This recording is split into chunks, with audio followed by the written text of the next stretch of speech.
Ça, pour le groupe écologiste. Et pour 6 minutes, ma chère collègue.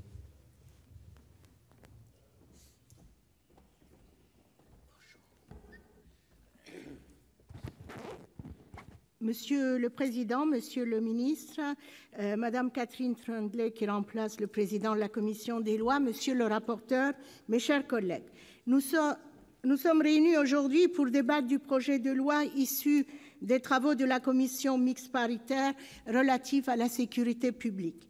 L'examen de ce texte, qui constitue la réponse législative du gouvernement à la mobilisation des policiers suite à l'attaque de Viry-Châtillon en Essonne, intervient dans un contexte particulier que nul ne peut ignorer. Il y a 15 jours, Théo, 22 ans, a été gravement blessé lors d'une opération de contrôle à Aulnay-sous-Bois.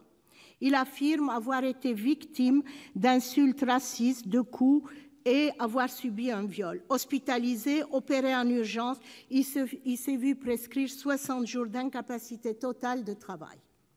J'ai déjà eu l'occasion de le dire, ces faits terribles ne doivent pas être utilisés pour jeter l'opprobre sur l'ensemble d'une profession, sur ces hommes et ces femmes dévoués à leur tâche et qui font parfois l'objet, on l'a vu, d'attaques d'une violence inouïe.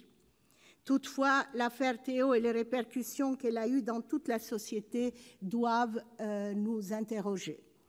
Avons-nous œuvré, en tant qu'hommes et femmes politiques, en tant que législateurs, à protéger nos concitoyens des violences policières? Avons-nous pris des mesures efficaces pour restaurer la confiance brisée entre la population et sa police? Le constat est plutôt négatif. Et notre responsabilité collective est, je crois, engagée. Les attentats, le tout sécuritaire, réclamés sur bien des bancs de l'Assemblée nationale et du Sénat, ont abouti à une interdiction de parler de certaines défaillances chez nos forces de l'ordre, à un véritable tabou.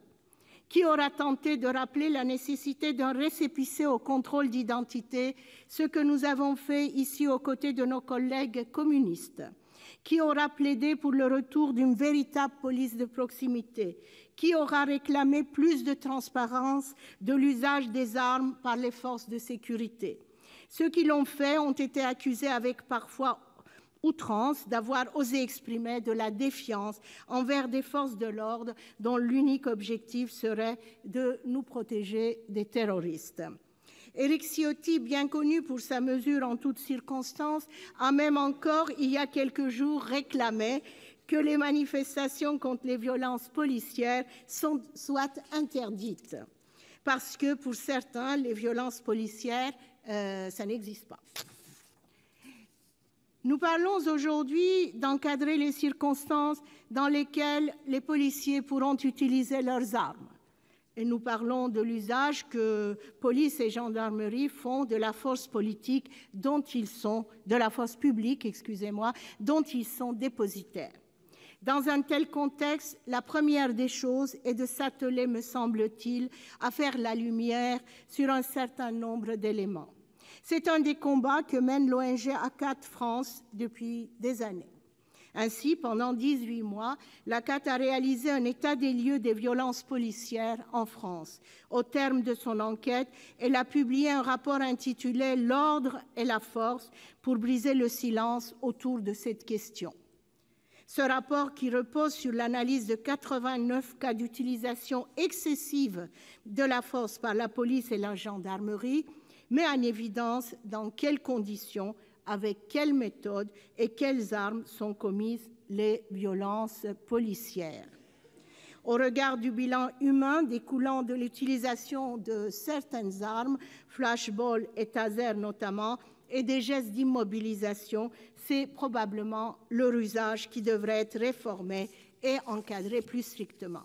Ce rapport met également en évidence la relative impunité dont bénéficient les forces de l'ordre, puisque sur les 89 situations examinées, seules 6 ont fait l'objet de condamnations au jour de sa conclusion. Comme le résume très bien le texte, je cite, « difficulté de déposer plainte, d'obtenir une enquête effective, disparition d'éléments probants, déclaration manifestement mensongère des forces de l'ordre, durée excessive des procédures pénales, menace de condamnation pour outrage et rébellion. Obtenir justice est souvent un parcours du combattant.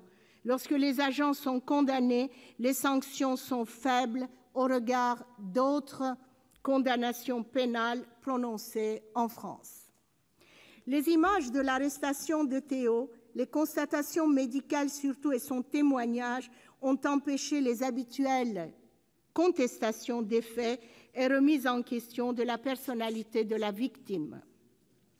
Beaucoup doit être fait pour endiguer les phénomènes violents de part et d'autre et pour restaurer la confiance entre police et population. Le texte qui nous est soumis aujourd'hui ne nous semble ni facteur d'apaisement, ni à même de garantir la protection des forces de sécurité comme des citoyens. En conséquence, la majorité du groupe écologiste s'y opposera. Je vous remercie. Merci, ma chère collègue.